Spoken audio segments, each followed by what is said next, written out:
నిజామాబాద్ జిల్లాలోని పసుపు రైతుల సమస్యలను వెంటనే పరిష్కరించాలని మాజీ మంత్రి ఎమ్మెల్యే వేముల ప్రశాంత్ రెడ్డి జిల్లా కలెక్టర్ రాజీవ్ గాంధీ హనుమంతును కోరారు. ఈ మేరకు ఆయనతో ఫోన్లో మాట్లాడి సమస్యను వివరించారు. కొమ్ము పసుపు ధర 10,000, మండ పసుపు ధర 9,000 చొప్పున కనీస కటాఫ్ ధర కొనసాగేలా చూడాలని అన్నారు. కేంద్ర రాష్ట్ర ప్రభుత్వాలు ఇచ్చిన హామీ మేరకు పసుపు రైతులను మద్దతు ధర వెంటనే చెల్లించాలని డిమాండ్ చేశారు.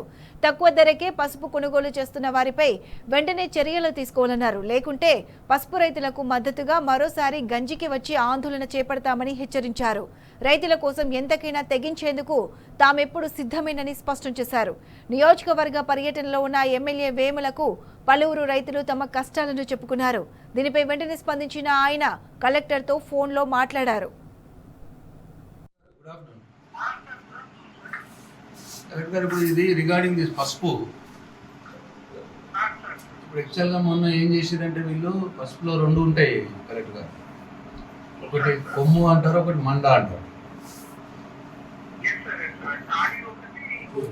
గోల్ ఒకటి ఎగ్జాక్ట్. సో అది 10,000, ఈ మా మండనేమో 9,000 ఉండే.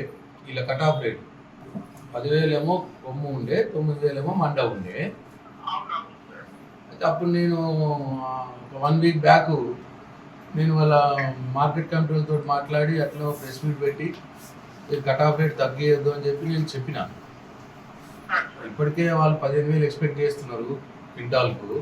పసుపు బోర్డు వచ్చిందని 15,000 రైతులు ఆశపడుతుంటే మీరు దాన్ని కట్ ఆఫ్ రేట్ 10,000, 9,000 చేసి ఇంకా తక్కువ చేసే ప్రయత్నం చేస్తారంటే బాగోదు, మేము మార్కెట్ కమిటీని ముట్టడిస్తామని చెప్పిన.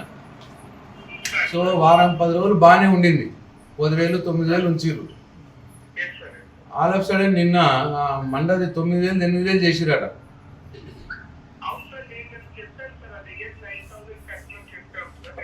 మీరు ప్లీజ్ ఎన్ష్యూర్ అది 9,000 పెట్టమని చెప్పండి. లేకపోతే మేము ప్రత్యక్షంగా మార్కెట్ కమిటీకి వస్తారు, నా పేరు చెప్పండి, వాళ్ళకి అటాక్ చేస్తారు, రైతులతో కలిసి అటాక్ చేస్తా అని చెప్పండి. ఇదే పసుపు సాంగ్లీలోకి పోతే 14,000 ఉంది. ఇక్కడ మొత్తం రింగ్ అవుతున్నారు మార్కెట్ కమిటీ వాళ్ళు ప్లస్ కొనేటోళ్ళు.